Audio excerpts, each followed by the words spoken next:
coming tonight to our beautiful Marina Bay location. This is the first time we've had a networking event here, so we're very excited to have people on the floor. Servcorp has these functions so that you can get to know about our services and what we do, so our serviced and virtual offices. You can also get to meet other people, you know, exchange business cards, learn about their businesses and help promote your own business. I am the co-founder of the Athena Network Singapore, which is the leading, she says, network for female executives and entrepreneurs. And the reason why I was joking is we've literally just launched it, but in my head we are the leading one.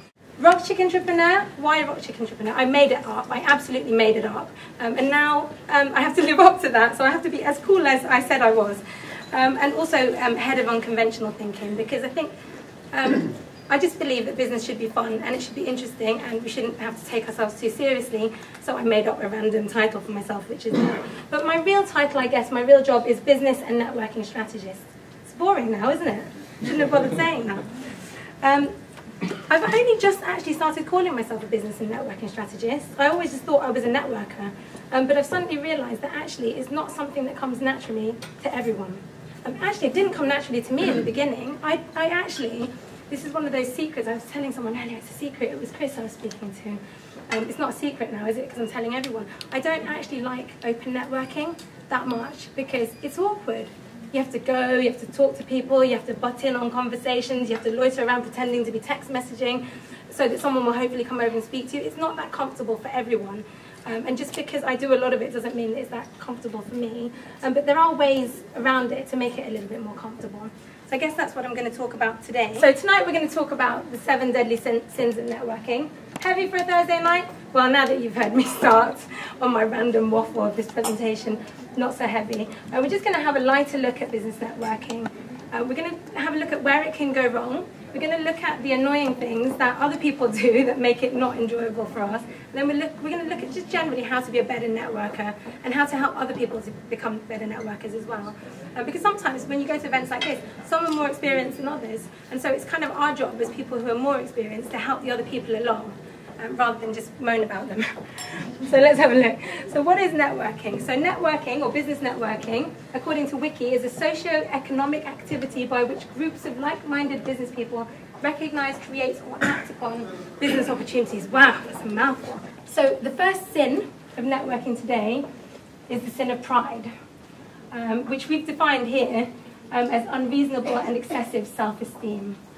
So Einstein said, "Try not to be a man of success, but a man of value." And this is very relevant in networking.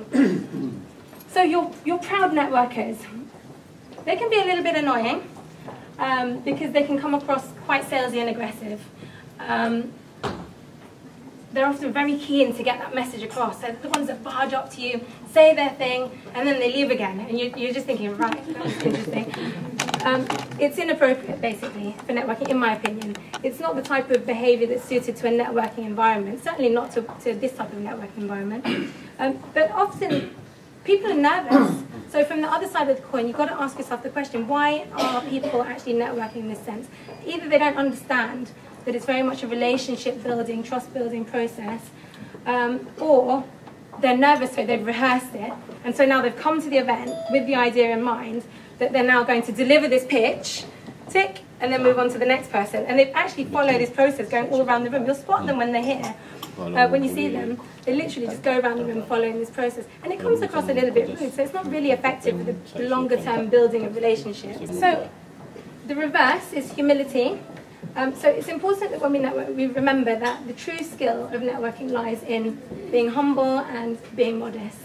And also being personable and genuine. Just be yourself, relax, and build the relationships first and worry about everything else later.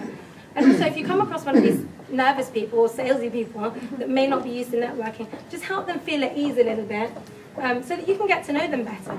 I mean, any HR people or interviewers in the room will probably say this is wrong, but whenever I interview staff, I want to make them feel as comfortable as possible. I don't do the whole thing where you put the aircon on full blast and make them really cold, and then basically sit with 5 of you on this side and them on the other side. Where did I learn that trick? I don't do that. I make them feel as comfortable as possible because I want to know what they're really like before I hire them. So, let people feel at ease, and that really helps a lot. So, Mahatma Gandhi, it's just suddenly occurred to me that I just put Mahatma Gandhi and the word lost on the same slide, and it just seems wrong, so apologies for that. But there are limits to self-indulgence and none to self-restraint, and that's very true, again, in networking. So lusty networkers, typical behaviour, moving from group to group to group to group, looking for more business cards, looking for more contacts, sticking them in the database and moving on to another group again. And not coming back, probably, because they think they've already farmed, harvested everything from that group. They feel that if they go to the same group regularly, they'll use up the opportunities that are there. And so they need to move on to fresher pastures. And they're constant, and this is one of my pet hates, could be totally unintentional, but sometimes it's the overzealous networker who just wants to give you leads. And we love these guys, really, because they really want to help you, but it doesn't help any of us in our busy business if we keep getting dead leads or referrals that are not useful to us. So, when you network, make sure you listen and understand what it is that somebody wants, or meet them again and get to know them a little bit better. And also, as networkers, we have to be really clear about what it is that we want as well, because I'd rather have one good lead from a networking contact in a year than 10 leads, only one of which was any use to me, and I've now had to go and visit and meet and follow up and be nice to these other 9 people that are completely irrelevant to me. So the converse is modesty. So find a networking circle that suits your style. There are lots of different types of networking groups out there. If you're uncomfortable in the very informal type event, then I recommend that you look for maybe a structured networking group, because that will help you just to build a little bit of confidence in your networking. And it's also, there's less onus on you then, because it's all facilitated for you. Nurture your relationships and partnerships, and focus on helping others achieve their goals. And again, only pass meaningful referrals and introductions. You can only do that if you know people, if you get to know them. Gluttony, so habitual excess. This is a quote that actually I see Seth Godin. Does anyone know Seth Godin? Great business marketing guru. Only one person nodding. Quotes quite a lot. But you cannot make it as a wandering generality. You must become a meaningful specific. So in networking, it's really important to be niched, because there's lots. I've already met quite a few people in finance tonight. It's hard to remember 10 people in finance. If you are in wine finance or wine investments specifically, even if you do the other stuff, people will remember you for that. So try and introduce yourself as your niche, because it just helps people remember you. So remember that you cannot be all things to all people, or encompass everything your competitors do. So don't be one of these people who says, we do it all, and what he does too. Try to think about, I'm very big on collaboration, and I think there's lots of overlapping businesses, but I think that there's lots of opportunity for collaboration if we actually stick to what we're good at. Great example of people that stick to what they're good at is the online businesses like MailChimp, Eventbrite, FreshBooks, all of these guys. They're amazing. MailChimp only does email marketing, only, and they're known for that. Everybody knows that. Eventbrite only do events, and they do it really, really well. So what happens is, when people were asking MailChimp to actually integrate event marketing, they teamed up with Eventbrite, because it made sense. They could both focus on what they do best. It's not always applicable to all of our businesses, but I definitely think that each business normally has a speciality in a certain area, and it's really good to focus on that and pass on all of the rest of it to somebody else. Having no strategy or purpose, well, I don't know how many of you have actually thought out what you're looking to get out of tonight. There doesn't always have to be a strategy to everything. I'm here because I don't have a social life, so I like to socialise while working, and obviously to meet all of you. But think about when you're going to an event what your strategy is. One of our Athena ladies shared last week that her strategy at an event like this is to actually meet 3 people and have a meaningful conversation with them. What a brilliant strategy. Now all the pressure is off. Just turn up, meet 3 people, have a meaningful conversation. Find out what they do, find out how you can help them, and then be happy with that. And anything else is a bonus. So that's a great strategy in my mind. And trying too hard, again, just relax a little bit. It's okay. So moderation. So be very specific and consistent in how you represent your business. Be very clear about what it is that you're looking to achieve from your networking activities, even if it is just 3 meaningful conversations. It doesn't have to be attached to a spreadsheet with a whole load of targets. And relax, because networking should be fun. And if it isn't fun, particularly if you're a lady, then come and speak to me and Claire later and we'll talk to you about some fun networking. Sloth. So this is in the networking context, well, in every context actually, indifference and laziness. And this is a really powerful quote by Maya Angelou. And she said, people will forget what you said and they'll forget what you did, but they will never forget how you made them feel. And it's all about the experience. You know, if you come tonight and you don't sell anything, but you've introduced 3 or 4 or 5 nervous-looking people to groups of other people that you know would be valuable for them to meet, do that. You know, that's a great way to actually channel your positive energy into networking. This is where I start ranting. I was introduced. Lovely introduction, thank you, Shireen.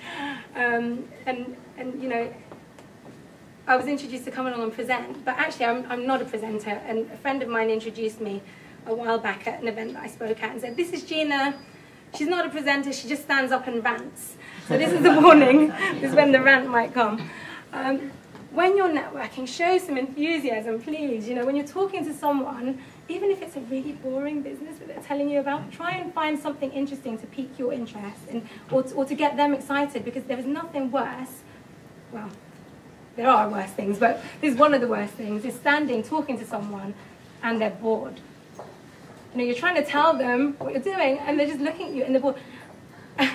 And the worst thing for me, this is the bit where I rant, is when not only are they bored, they're now looking around the room to see if there's somebody else better than you to talk to. Don't do it. It's such a rude thing to do. And I think a lot of the time this happens because people think, what do you do? Oh, you know, I work with small businesses. Oh, she works with small businesses. She's no interest to me.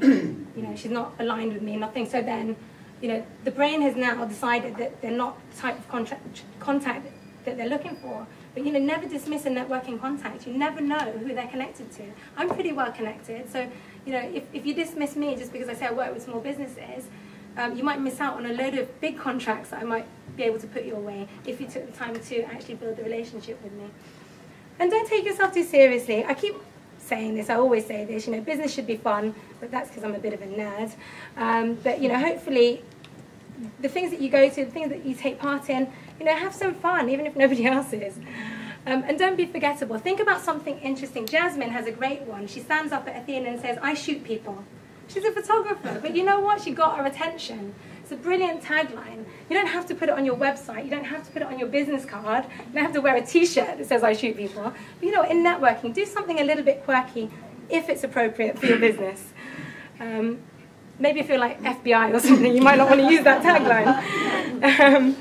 Okay, so enthusiasm. So be enthusiastic, shake hands with vigor, be interested, and share stories, because people love to hear stories. Cheer up, smile is this is a Gina quote. It's free and it's good for your face. And people buy from people. So remember, you know, build those relationships. I'll keep saying build the relationships. People want to buy from people that they like, I think, and people want to buy from people they trust. But normally, they won't bother to see if they trust you until they decide that they like you. Maybe? Yeah? So envy, the grudging admiration or resentment at seeing the success of another. Has anyone seen or heard of the theatre show Avenue Q? Yeah, a few? How many? Show me your hands. I'm doing all the talking. The least you can do is put your hands up. So it's a brilliant puppet show. So this is a quote from one of the songs in Avenue Q. The world needs people like you and me who've been knocked around by fate, because when people see us, they don't want to be us, and that makes them feel great. And it's a puppet show, but it's not one that you want to take your children to. It's kind of wrong, but very funny if you're dark like I am. Do we have any Germans in the room? No Germans? No one's owning up to be a German? Only because I can't pronounce the word. I think it's Schadenfreude. But basically it's a German word which means pleasure derived from the misfortunes of others. I don't think there is an English word, so it's interesting that there's a German word for this. But studies have actually shown that the human brain responds with pleasure when people that we envy suffer misfortune. So the pleasure centers of our brain actually light up when people that we And bearing in mind, envy is a fine line, right? You kind of respect them and you kind of like what they're doing, but we still take pleasure in the fact that they're suffering. In networking, there is a point. Discourage envy by being kind, considerate, and generous. Because you know what? People will then want to help you. They won't enjoy it when you fail. So encourage a collaborative culture rather than creating unhealthy competition. And to me, that's really, really important. I think there's so many industries, there's so many networking opportunities, there's so many events. There's always an opportunity to compete, but it makes it so much harder. So, it's always good to find a way to collaborate as much as possible. And I think we really are in a very collaborative era nowadays. I think it's a lot more, apart from maybe in sports, I think it's really the new black. So greed, reprehensible desire to acquire and possess. Ask not what your country can do for you, but ask what you can do for your country. And that was, of course, John F. Kennedy. So what's in it for me? Behaviour. Typical greed behaviour is with them, which is not a bad smell, it's a type of behaviour. And greedy networkers have the fear of scarcity. So they're worried that if they don't quickly go and get all the business cards from everybody in the room, quickly put them in the database, and quickly sell whatever it is that they're here to sell, then they've lost the opportunity. They often come with the close in mind. And we do live in quite a sales-driven society in a lot of industries, but it's not the right place. It's not going to happen. I mean, it's unlikely that you're going to come to an event, unless you're selling a very small, low-level commodity that someone might buy from you right now. But other than that, you're not going to close anything, really. So forget that. And just, if you come from a sales background, forget all of the sales training and just come with that very simple goal in mind to build relationships. So be generous. Start with building trust. Lead by example. Build those relationships. I'll say this all night over and over again. And be willing to put in the time and the effort and have the patience, because it's not going to happen overnight. Some of my best referrals that I've ever got in my business in the past were actually through people that I had helped over a long-term period and had never given me anything back, because I said, don't give me rubbish. Just give me a referral if you have a good referral for me. This is what I need. It might not ever happen, but just keep your eye out for it. So and in the end, and my best referral actually has come from a lady who was just a tiny web designer, one woman band web designer, and she passed me a massive contract through one of her contacts. Wrath, so disposition to being angry, hostile, or aggressive. Are there any Spanish in the room? Any Spanish? God, I'm not lucky. I thought someone would be in the room and be able to read it out, so I'm not going to read out the Spanish bit. But this translates basically into, in the world, there must surely be of all sorts. Have an open mind. We're here to meet lots of different people. Some will annoy you, some you will like, but at the end of the day, give everyone a chance. Don't moan. Nobody wants to network with a moaner except other moaners. It's not the place to come and moan about what your husband's been up to, or your pay cuts, or your lack of bonus, or whatever it is. Even if you feel really comfortable with the person, don't do it. Be prepared to stand by what you have said about someone when you come face to face. So if you network in a close environment where you see similar people, or you move in similar circles, it's very easy sometimes to be annoyed about something and have a bit of a loose tongue about somebody else. I just say don't do it. Don't ever say it, because negativity, even if you're getting a positive response or a sympathetic response, the long-term results is negative, and it reflects negatively on you. So never ever be angry or negative in networking. So be positive, give well-intended, honest and constructive feedback if somebody does need to receive some feedback from you, and practice good-natured tolerance. So remember, the networking virtues: humility, modesty, moderation, enthusiasm, sharing, generosity, and kindness. So you can gain a reputation for your networking virtues and not for your networking sins. Gina Romero. Thank you, Jasmine, for my lovely photo. There you go. I wasn't looking that time. Pascal from PA